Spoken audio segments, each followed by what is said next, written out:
Paragraph 3, sentence 1C. This says, with this contract being signed, it hereby say that Candace Wolf cannot use her voice until the match at Wanted. That is signed by me, Candace, Katie Rose, and Trey Davis. You see? You guys want to sit here and complain and cry that she hasn't said anything, that I'm keeping her down, and that I'm not letting her express herself. It's in the contract. Maybe you should have read it, Katie Rose. You should have. Or maybe you should get yourself an official manager instead of, hiring a Goodwill manager in Jay Briggy. Because I bet you he didn't read through all this and he just, he made you sign it. So now that you see, Katie Rose, why Candace hasn't said anything, now you see. But you should stop worrying if Candace is going to talk. You should stop worrying if I'm going to respond to your so-called manager. And you should actually hype this match up. Do something exciting to make me and Candace worried about Wanted. Because right now we are not worried. We are laser focused to take that women's championship away from you. And when you see it, you're going to go home to your kids, cry and cry and cry, and wish you were as good as my client Candace. So now let's move on to Mr. Jay Briggy, who had a lot of interesting things to say on his social media feed over the week. And I don't get this. You're a professional athlete. This is what you do. You're a professional.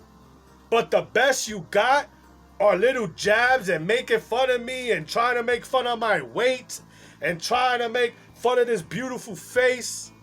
I don't get it. Is that your thing? Is that what you go to when you feel offended or when you feel like somebody is stepping on your toes? Come on, man. Why we can't just have a manly conversation without the jazz, without the making fun? Remember, I'm just a manager. I don't know how to do what you do. So why pick on the guy? Why pick on me? Come on. Jay Briggy, you should be happy that I was able to sign your contract today also with this. You should be happy because I might give you a championship. I might give you a championship that you didn't even think you were going to get if you were just here by yourself. But you want to sit here and say that I'm not good for you, this and this and that. Listen, I'm a businessman. I make the right moves. I make sure that my clients are in the best position to be successful in any company that they're in. And if you don't want to see that, then I'm not going to sit here and cry and force you to. You will see, Mr. Jay Briggy, and so will you, Katie Rose, after Wanted, while I am the real deal Holyfield when it comes to managers, and why Candace is one of the best women athletes in this community. You guys know Don C here, the managers of all managers, and I'm signing out. Thank you very much.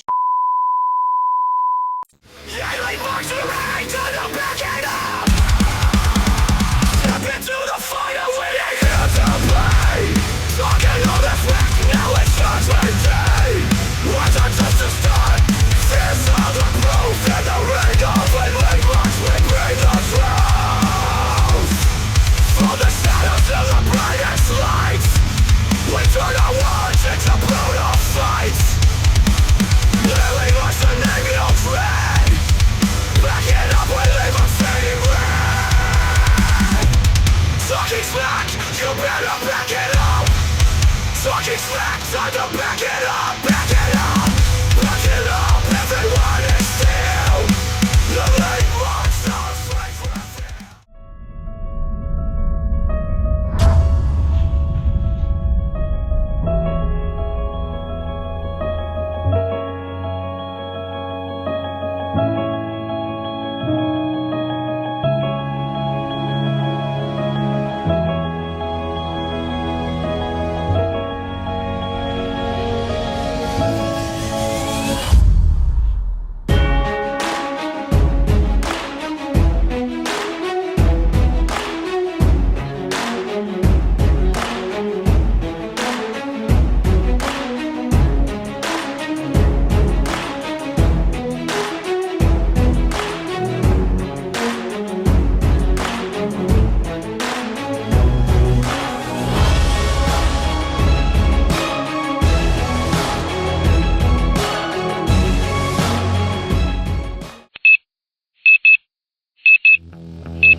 Oh boy, a time chamber match.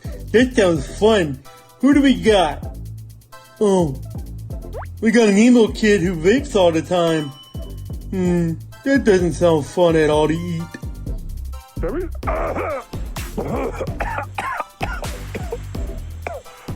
Next up is the EWO, which stands for Erotic World Order. Really fits since they are a sweet couple. And then we have Kuz, a guy who named himself off a marijuana strain. Oh yeah, he seems like a real champ. Last and definitely least is Vagabond, a guy who just seems like a homeless person on drugs. Well, all of you will be my next delicious meal. Oh boy. Toodles for now! No more. Cause I open up my door.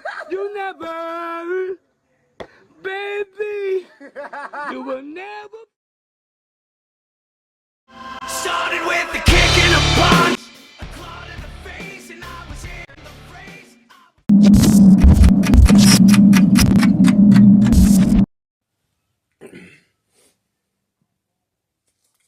Oh, hey! I didn't see you guys there for a second. Oh, what was I reading? Just the tale of an underdog. That actually brings me to this time chamber match. You see, out of everybody that's in this match, I'm going into it with the most doubters. And I am tired, absolutely tired, of having to prove time and time and time again that I belong here. So instead of proving everybody, I'm going to start showing everybody that I belong here. Because this is a tale of an underdog. And that underdog is me. You see, it's going to end just like every other tale about an underdog with a victory that nobody saw coming. So, ladies and gentlemen, when that dust settles from the time chamber match, that's finally when everybody is going to realize that this entire time, that this underdog has actually been a champion the entire damn time. So I'm going to do like my last name suggests. And I'm going to shine like gold. So now if you guys can excuse me, I've got a book I need to get back to. Ladies and gentlemen, as you see me about ready to embark on that hellacious monstrosity that is a time chamber, I meet 5 other opponents just to see myself through as being the key winner.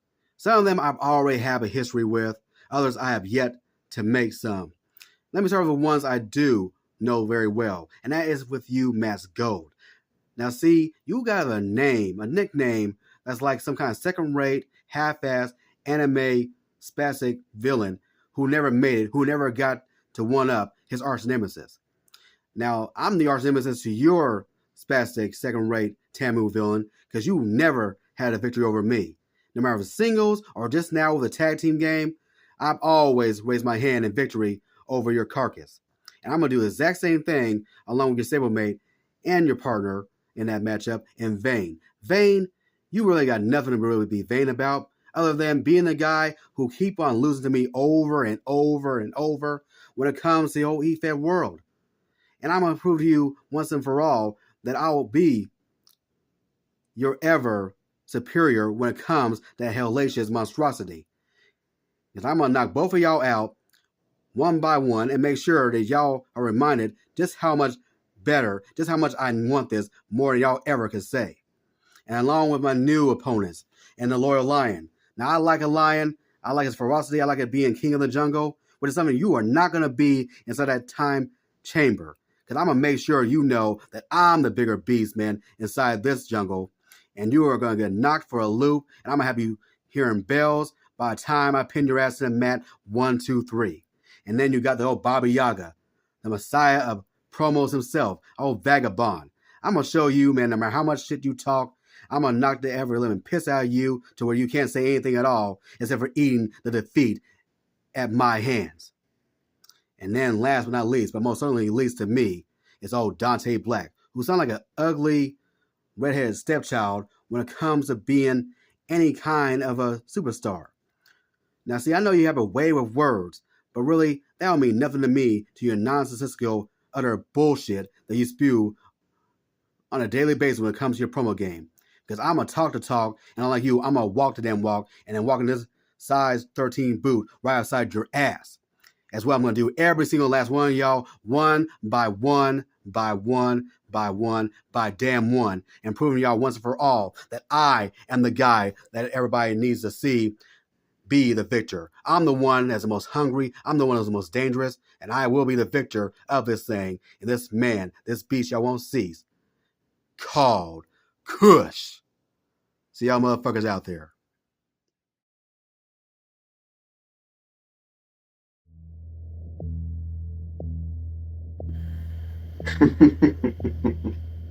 Ladies and gentlemen, boys and girls, I am the different breed, the Baba Yaga, the motherfucking vagabond, and you're gonna say the whole thing like a Tribe Called Quest. And we are in the time chamber, where everyone must use the allotted time of the time slots that they were given.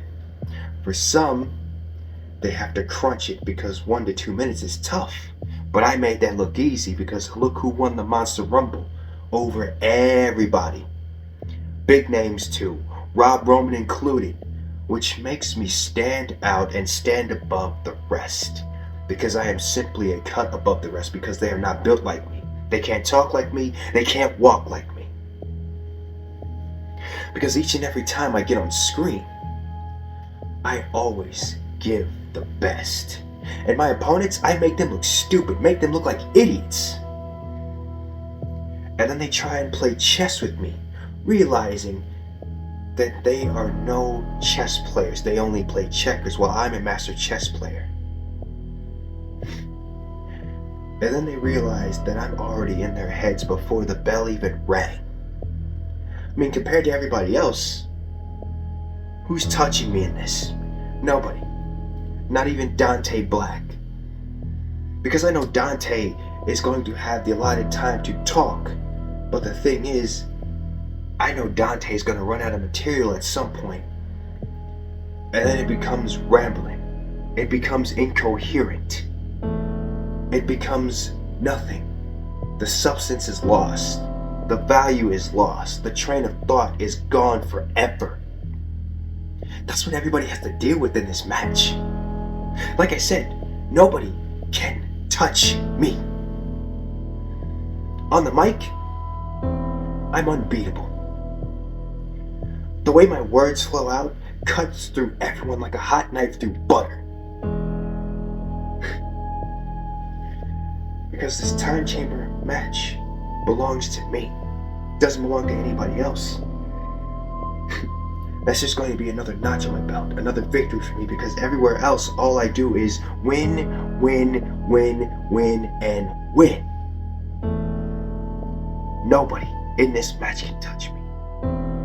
Because every word I speak is like a chess piece. Pawns, rooks, knights, bishops, kings, queens, you name it.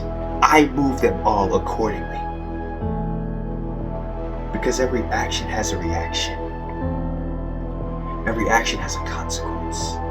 And each and every last person is going to have a consequence for their action. Not even realizing that they're falling into my trap. As I weave my web of deception around them, like an enclosure, wrapping them up ever so tightly. My words will be like a noose around their necks, hanging them up slowly as my words inject to them the toxins, the cancers, rotting them from the inside out like a sick, disgusting disease as I stand there, reciting my words to them like I was Shakespeare reciting Hamlet. Because simply put, every time I put my foot forward, it casts a shadow that everyone is stuck in. Everyone gets caught in my shadow eventually. It oppresses them. It overwhelms them. It chokes them. Simply put, I am the void, I am the nothingness. I am the different breed, the Baba Yaga, the motherfucking vagabond.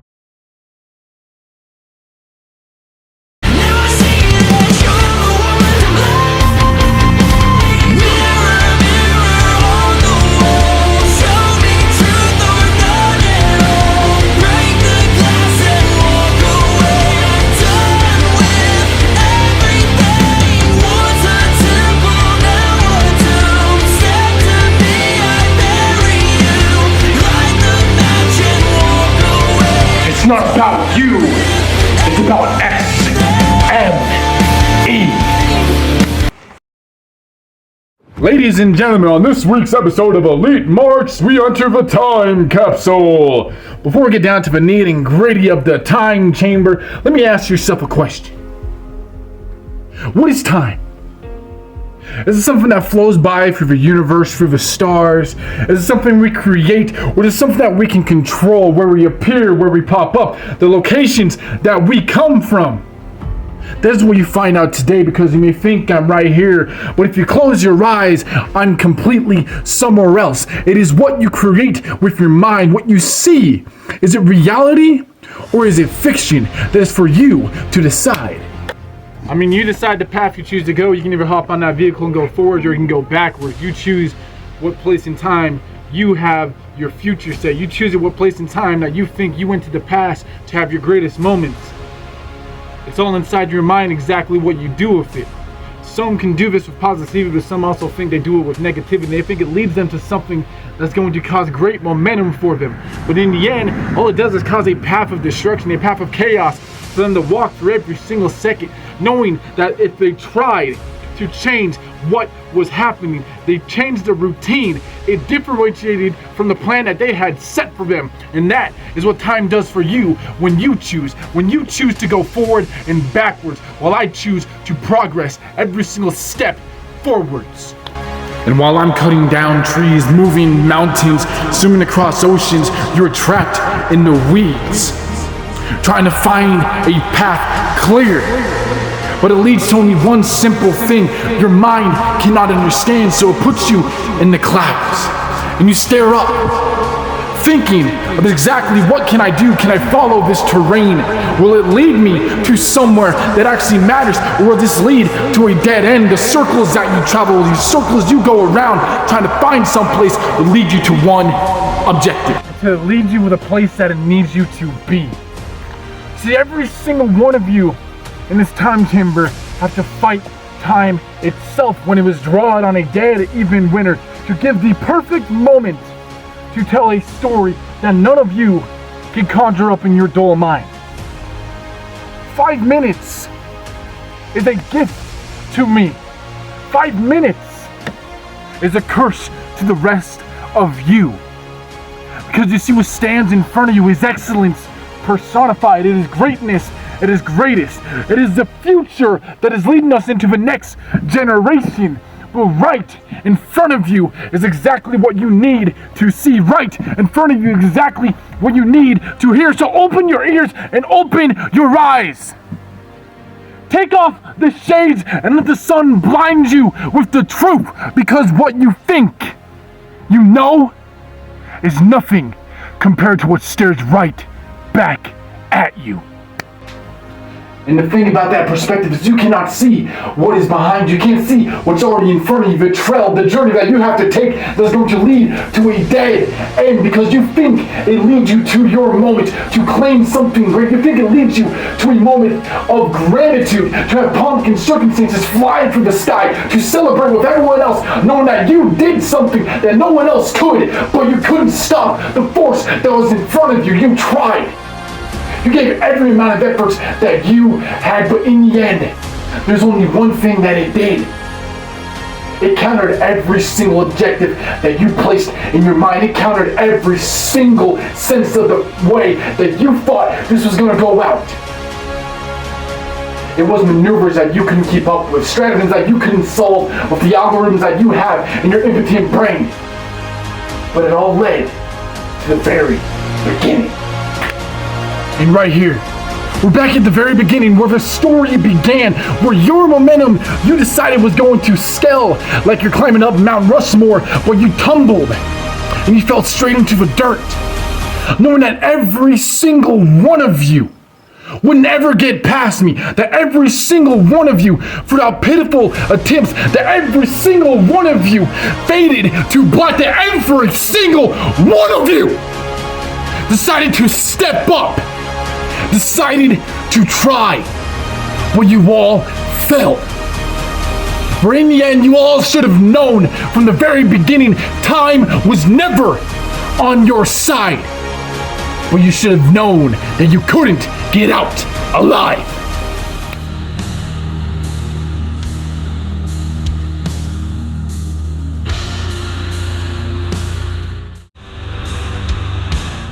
Glow so bright in the neon dark of night.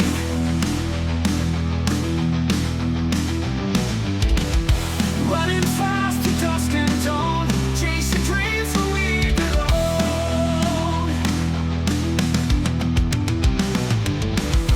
Guitar rich in purple haze, lost in music's endless maze. Super beats and memories take me back to where Elite Marks. Your boy Vane's got an opportunity to capture greatness. To capture something that seems to elude the EWO. Something that has eluded Vane his entire E-Fed career. And to me, this may be the most important match of my career. On one hand, you got Max Gold. Max Gold, hell of a mouth, hell of a competitor. But what he lacks in experience, I will capitalize in skill. And I will take him out. Just business, sir, just business.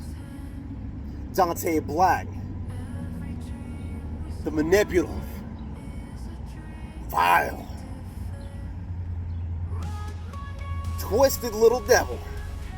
But the problem with the devil is, even though I will give the devil his due,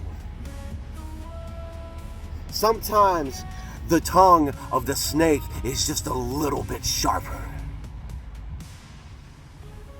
Yagabon, the winner of the Monster Rumble,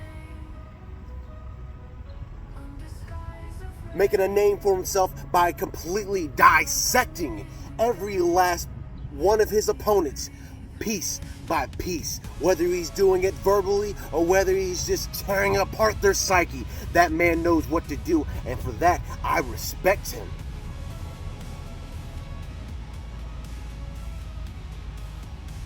But in order to twist the mind of a maniac, you must understand the maniac, and the maniac is already twisted.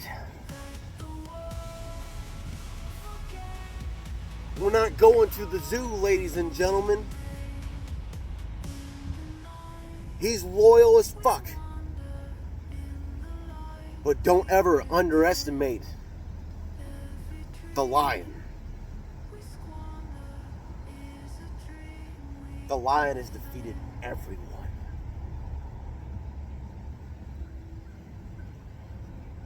But it's time to make this lion extinct at the hands of whose name shall not be spoken. For if you say his name in vain, bad things happen.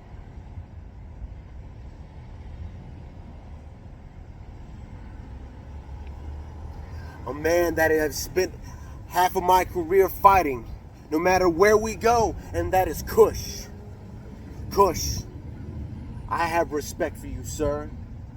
Always have, always will. You're a hell of a man. You're a hell of a stick man. You're a hell of a competitor, Kush. But in this situation, sir, I want it just a little bit more because I have so much to prove. So much that I may just have to take it away from someone I absolutely deeply respect.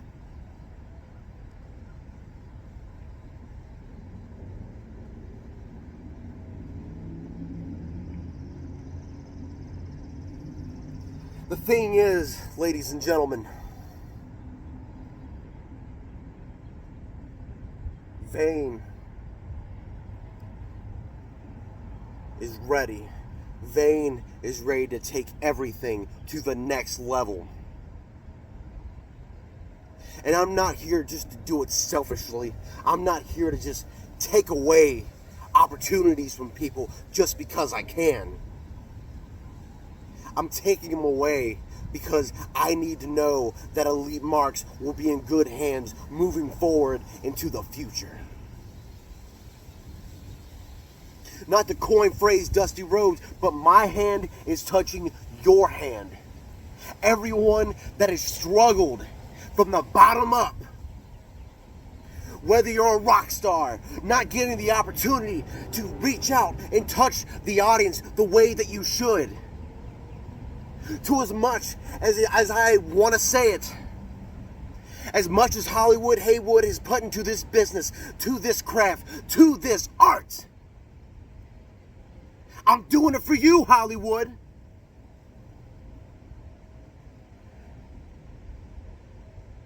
Johnny Canada, everyone thought you were a fucking joke, but look at you now, Johnny. You're the Shockwave champion. You're holding gold in Elite Marks. You're holding it for the EWO. Anyone fighting from the bottom to Dark Hour to the main event, also I can take it away from that no good piece of trash Brody Blaze. Sniveling. I'm doing it for everyone. I'm doing it for all of you. Because for once in everyone's life, I'm doing it for the right reasons. I'm doing it for you. I'm doing it for Elite Marks. And that is when you can say Vane's name in vain.